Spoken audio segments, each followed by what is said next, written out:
राम मंदिर में चढ़ाव चोरी मामले में एक के बाद एक नए खुलासे हो रहे हैं।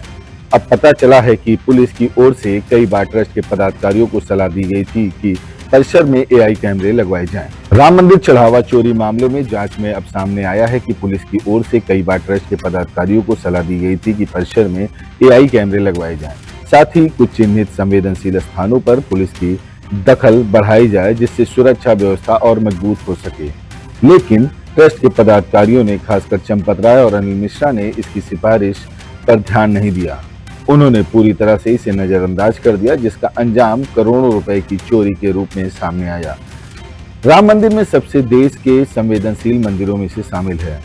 इसके लिए पुलिस प्रशासन को पूरी तरह से सतर्क होने की वजह सीआरपीएफ, पीएससी के साथ साथ पुलिस बल के निजी सुरक्षाकर्मी भी तैनात हैं। करीब 2500 जवानों की तैनाती रहती है। एटीएस की भी एक टीम अस्थायी रूप से मौजूद रहती है। सूत्रों के मुताबिक पुलिस अधिकारियों के कुछ ऐसे स्थान चिन्हित किए गए थे जो बेहद संवेदनशील थे, लेकिन वहां भी ट्रस्ट ने पुलिस की तैनाती नहीं की थी। जिन एआई कैमरों के लगाने की पुलिस ने सिफारिश की थी, उनके जरिए वहां आने जाने वाले अपराधियों पर पूरी तरह से नजर रखी जा सकती थी। इसके लिए विस्तृत जांच पूरी होने के बाद 22 जुलाई को होने वाली ट्रस्ट की बैठक में इन सभी बिंदुओं पर चर्चा भी होगी। वीडियो जर्नलिस्ट सुमित साथ आकाश कुमार, अयोध्या, हिंदी खबर। देश की राजधानी दिल्ली में 24 जुलाई को मुस्लिम संगठन द्वारा एक बैठक बुलाई जाएगी। इसमें बताया जाएगा कैसे अवैध तरीके से मुस्लिमों पर अत्याचार हो रहा है और इस बैठक में तमाम जो मुस्लिम प्रतिनिधि होंगे वो शामिल होंगे। उसके साथ ही साथ जो तमाम विपक्षी दलों के नेता होंगे वो भी इस बैठक में शामिल होंगे। इस बैठक का साफ तौर पर ये संदेश होगा कि जिस तरीके से अलग अलग प्रदेशों में मुस्लिमों के खिलाफ जो आवाज़ उठाई जा रही है, उनके खिलाफ जो आवाज़ उनकी दबाई जा रही है, उसको लेकर यहाँ चर्चा की जाएगी। दिल्ली में 24 जुलाई को होने वाली इस बैठक का आयोजन Indian Muslim for civil rights की ओर से किया जा रहा है। बैठक में कांग्रेस के सलमान खुर्शीद, एआईएमआईएम के प्रमुख असदुद्दीन ओवैसी, सपा सांसद मोहिबुल्लाह नदवी समेत कई राजनीतिक दलों के मुस्लिम नेता शामिल हो सकते हैं। इसके अलावा जमीयत उलेमा ए हिंद के मौलाना अरशद मदनी, मौलाना महमूद मदनी, जमात इस्लामी हिंद, जमात अहले हदीस और all India Muslim personal law board के प्रतिनिधियों के शामिल होने की जानकारी है। बैठक में मस्जिदों और मदरसों पर बुलडोजर की कार्रवाई, उत्तराखंड में मदरसों से जुड़े फैसलों, समान नागरिक संहिता और मुसलमानों के सामने मौजूद चुनौतियों जैसे मुद्दों पर चर्चा प्रस्तावित है। जानकारी के मुताबिक बैठक में ये सवाल भी उठ सकता है कि यदि सरकार इंसाफ दिलाने में नाकाम रहती है तो आगे की रणनीति क्या होनी चाहिए। हालांकि इस बैठक में किसी प्रस्ताव या फैसले में अंतिम निर्णय होने के बाद ही स्पष्ट होगा। वहीं 24 जुलाई को होने वाली इस बैठक को लेकर चर्चाएं काफी तेज हो गई है। वहीं आपको बता दें, इस बैठक में सपा सांसद के साथ साथ तमाम जो विपक्षी दलों के सांसद हैं, जो मुस्लिम बड़े लीडर हैं और बड़े नाम हैं, उनके शामिल होने की पूरी संभावना है। और खास तौर पर यूजीसी के साथ साथ जो अन्य मुस्लिमों के मुद्दे हैं उस पर जोर दिया जाएगा और ये भी बताया जाएगा कि कैसे आने वाले समय में जो मुस्लिमों पे जुल्म धारा है उसको कैसे कम किया जाए। दिल्ली में 24 तारीख को होने वाली मुस्लिम समाज की बैठक में फिर से सियासत जोरों पर नजर आ रही है। जहां एक तरफ पसमानदा समाज इस बैठक में अपने अपमान को लेकर सवाल खड़े कर रहा है, वहीं इस बैठक के अलग सियासी मायने निकाले जा रहे हैं। 24 जुलाई को दिल्ली में मुस्लिम नेताओं और संगठनों की एक बड़ी बैठक प्रस्तावित की गई है। इससे मस्जिदों और मदरसों पर कार्रवाई, समान नागरिक संहिता यानी यूजीसी और मुसलमानों से जुड़े विभिन्न मुद्दों पर चर्चा की बात कही जा रही है। लेकिन बैठक से पहले ही पसमानदा मुस्लिम नेताओं ने नाराजगी जताई है। उत्तर प्रदेश में ऑल इंडिया पसमानदा मुस्लिम महाज के प्रदेश अध्यक्ष वसीम राय ने आरोप लगाया कि इस बैठक में पसमानदा समाज के प्रतिनिधियों को आमंत्रित नहीं किया गया। वसीम राय ने कहा कि अगर बैठक का मकसद पूरे मुस्लिम समाज के मुद्दों पर चर्चा करना है तो पसमानदा समाज की अनदेखी क्यों की गई है। उन्होंने दावा किया है कि यह बैठक आम मुसलमानों की आवाज से ज्यादा राजनीतिक दलों के साथ डीलिंग का मंच बनती दिख रही है। 24 जुलाई को होने वाली इस बैठक में लगातार प्रतिनिधित्व को लेकर सवाल जरूर खड़े हो रहे हैं। बहरहाल अब इस बैठक के आयोजन पर भी सवाल खड़े हो रहे हैं और जो आयोजक मंडल है उस पर तमाम वर्गों को एक साथ जोड़कर इस बैठक पर को ना कर पाने का भी आरोप लगता नजर आ रहा है। पहलगाम आतंकी हमले के मामले में एनआईए ने बड़ी कार्रवाई की है। एजेंसी की मांग पर अदालत ने हाफिज सईद के खिलाफ गैर जमानती वारंट जारी किया है। एजेंसी का कहना है कि मामले में निष्पक्ष और प्रभावी जांच के लिए हाफिज सईद की गिरफ्तारी जरूरी है। पहलगाम आतंकी हमले की जांच के सिलसिले में विशेष NIA अदालत ने पाकिस्तान स्थित प्रतिबंधित आतंकी संगठन लश्कर तैयबा के सरगना हाफिज सईद के खिलाफ गैर जमानती वारंट जारी किया है।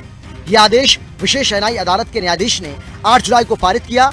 इससे 2 दिन पहले राष्ट्रीय जांच एजेंसी यानी NIA ने इस मामले में हाफिज सईद के खिलाफ पूरक आरोप पत्र दाखिल किया था। 76 वर्षीय हाफिज सईद को भारत और अमेरिका दोनों वैश्विक आतंकवादी घोषित कर चुके हैं। उसे साल 2008 के मुंबई आतंकी हमलों का मास्टरमाइंड भी माना जाता है। जम्मू स्थित विशेष NIA अदालत में दाखिल पूरक आरोप पत्र में सईद पर व्यक्तिगत तौर पर, साथ ही लश्कर तैयबा और उसके सहयोगी संगठन द रेजिस्टेंस फ्रंट यानी TRF के प्रमुख के रूप में आरोप लगाए गए हैं। उसके खिलाफ भारतीय न्याय संहिता BNS 2023 और गैर कानूनी गतिविधियां रोकथाम अधिनियम UAPA 1967 की विभिन्न धाराओं के तहत मामला दर्ज किया गया है। राष्ट्रीय जांच एजेंसी की मांग पर अदालत ने हाफिज सईद के खिलाफ खुली तारीख वाला गैर जमानती वारंट जारी किया है।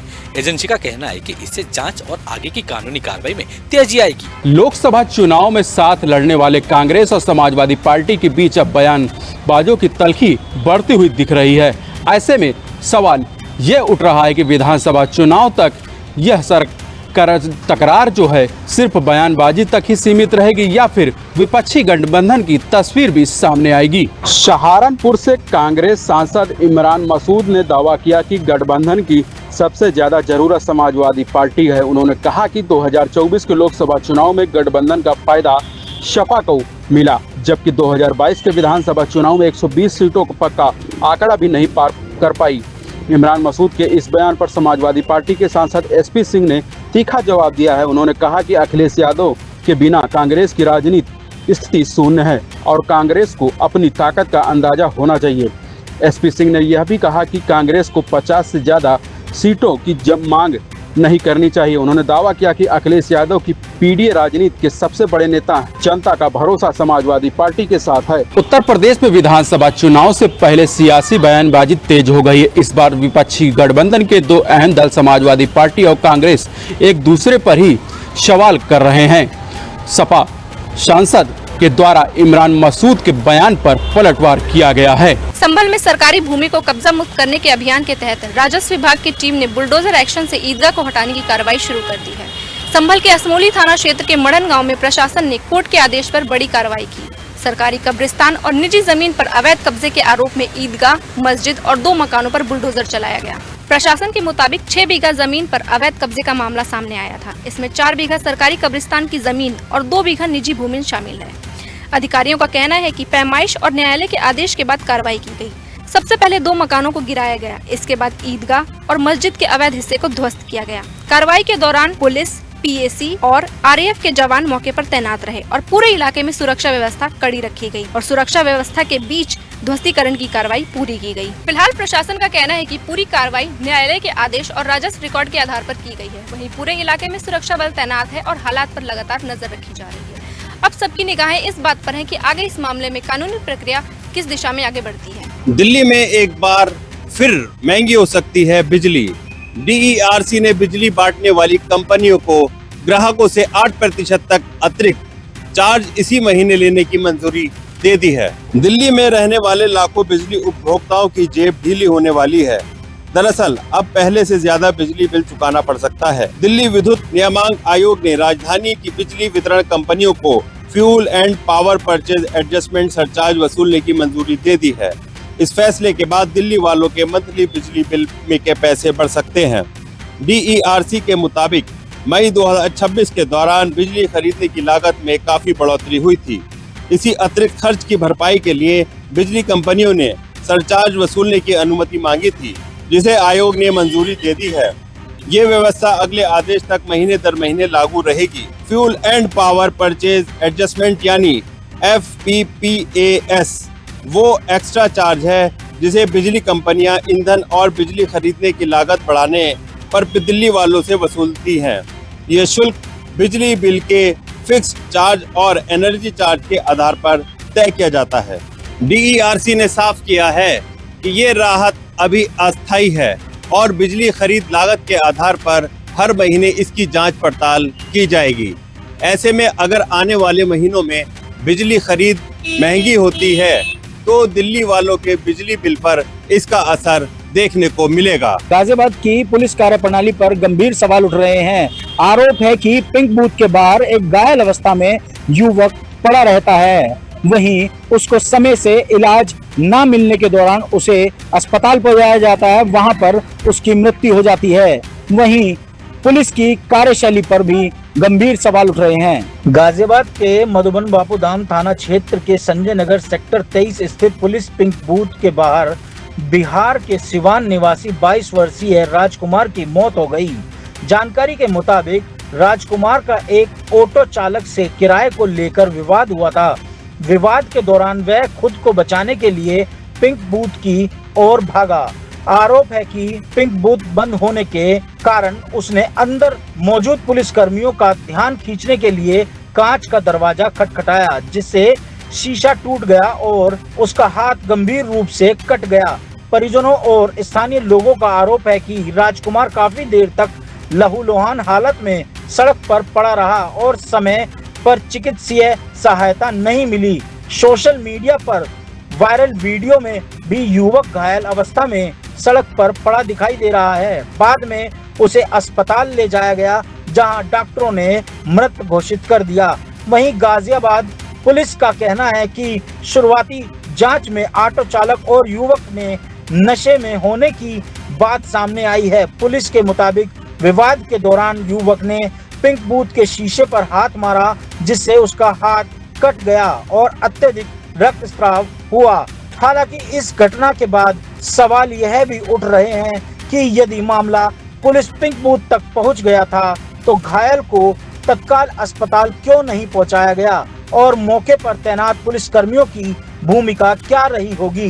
डीसीपी धवल जायसवाल ने बताया कि पूरे मामले की जांच के लिए टीम गठित कर दी गई है। वायरल वीडियो को पुलिस की प्रतिक्रिया और घटनाक्रम के सभी पहलुओं की जांच कर रही है। इस घटना के बाद पुलिस की आपातकालीन प्रतिक्रिया और संवेदनशीलता पर काफी सवाल खड़े हो रहे हैं। वहीं ये भी जांच करी जा रही है कि आखिर युवक की मौत उसकी समय से मदद न मिलने पर हुई है या कुछ और तथ्य इसके सामने आते हैं। पुलिस फिलहाल इसकी जांच कर रही है और जो भी इस लापरवाही में पाया जाएगा उस पर सख्त कार्रवाई की जाएगी। गाजियाबाद से मैं देव वर्मा, हिंदी खबर। मुरादाबाद में रामगंगा नदी का बढ़ता जल स्तर अब लोगों के लिए आफत बन गया है। लगातार हो रही बारिश के बाद अब नदी उफान पर है और बाढ़ का पानी दर्जनों गांवों में घुस चुका है। सड़कें जलमग्न हैं, खेत डूब गए हैं और ग्रामीणों की मुश्किलें बढ़ती जा रही हैं। पहाड़ी और मैदानी इलाके में लगातार हो रही मूसलाधार बारिश के चलते रामगंगा नदी उफान पर है। बढ़ते जलस्तर की वजह से विकासखंड मूडा पांडे के दर्जनों गांव बाढ़ की चपेट में आ गए हैं। बीकनपुर, वीरपुर, बरियापुर, गोविंदपुर, मोहम्मदपुर, दौलतपुर, अजमतपुर समेत कई गांवों में सड़कें फीट पानी में डूब गई हैं। बीकनपुर और वीरपुर बरिया को जोड़ने वाले मुख्य पुल के पास हालत सबसे ज्यादा खराब है, जहां आवागमन पूरी तरह से ठप हो गया है। जल भराव के कारण बाइक और अन्य छोटे वाहन बीच रास्ते में बंद हो गए हैं। ग्रामीण अपनी जान जोखिम में डालकर बाढ़ के पानी से गुजरने को मजबूर हैं। बाढ़ का असर किसानों पर भी भारी पड़ा है। सैकड़ों एकड़ में खड़ी धान, उड़द और गन्ने की फसलें पानी में डूबकर बर्बाद हो गई हैं। खेतों में जल भराव के कारण पशुओं के लिए हरा चारा लाने भी बड़ी चुनौती बन गया है। ग्रामीणों ने प्रशासन से रामगंगा नदी पर स्थायी तटबंध बनाने, बर्बाद फसलों का सर्वे कराकर उचित मुआवजा देने और जलमग्न रास्तों के लिए सुरक्षित विकल्प व्यवस्था कराने की मांग की है। मुरादाबाद के गांवों में जन जीवन की पटरी से उतार दिया है। अब सबसे बड़ा इंतजार राहत और बचाव कार्य के साथ साथ किसानों को मिलने वाली मदद का है। देखना होगा कि प्रशासन प्रभावित इलाकों में हालात सामान्य करने के लिए कितनी तेजी से कदम उठाता है। हिंदी खबर से मुरादाबाद के लिए मोहम्मद अली। आगरा में घर के अंदर जमी बर्फ जो है वो इस समय चर्चा का विषय बनी हुई है। आपको बता दें कि इस बर्फ में शिवलिंग की आकृति जैसा स्वरूप मानकर जहां लोग इसकी पूजा अर्चना कर रहे हैं, वहीं कुछ लोग इसे प्राकृतिक जमी हुई बर्फ का परिणाम भी बता रहे हैं। आगरा के केरिया मोड़ स्थित नगला भूजा इलाके में एक घर के फ्रिज में बर्फ की एक ऐसी आकृति दिखाई दी जिसे कई लोगों ने शिवलिंग जैसा स्वरूप माना। इसकी जानकारी चलते ही आसपास के लोग बड़ी संख्या में घर पहुंचने लगे। श्रद्धालुओं ने आकृति के सामने जलाभिषेक किया, फूल और बेलपत्र चढ़ाए तथा हर हर महादेव के जयकारे भी लगाए। कई लोगों ने इसकी तुलना जम्मू कश्मीर के अमरनाथ गुफा में बनने वाले प्राकृतिक शिवलिंग से भी की। मौके पर पहुंचे एक स्थानीय बाबा ने अमरनाथ गुफा से जुड़ी धार्मिक कथा भी सुनाई, जिसे सुनने के लिए लोगों की भीड़ जुटी रही। स्थानीय लोगों के अनुसार श्रद्धालुओं की ओर से चढ़ावा भी आने लगा है। हालांकि इस घटना को लेकर अलग अलग राय सामने आ रही हैं। जहाँ कई लोग इसे आस्था का विषय मान रहे हैं, वहीं कुछ लोगों का कहना है कि ये फ्रिज में बर्फ जमने की एक प्राकृतिक प्रक्रिया भी हो सकती है। फिलहाल इस दावे की किसी वैज्ञानिक या प्रशासनिक एजेंसी की ओर से कोई पुष्टि नहीं की गई है। आगरा के इस घर में बनी बर्फ की आकृति ने आस्था और विज्ञान दोनों को लेकर एक बहस छेड़ दी है। एक और जहां श्रद्धालु इसे भगवान शिव का चमत्कार मान रहे हैं, तो वहीं दूसरी ओर विशेषज्ञों की राय का भी इंतजार अभी किया जा रहा है। फिलहाल इस शिव की आकृति के दर्शन के लिए लगातार लोगों का पहुंचने का जो सिलसिला है वो अभी तक यहाँ पर जारी है। आगरा से हिंदी खबर के लिए मैं प्रीति नाटी।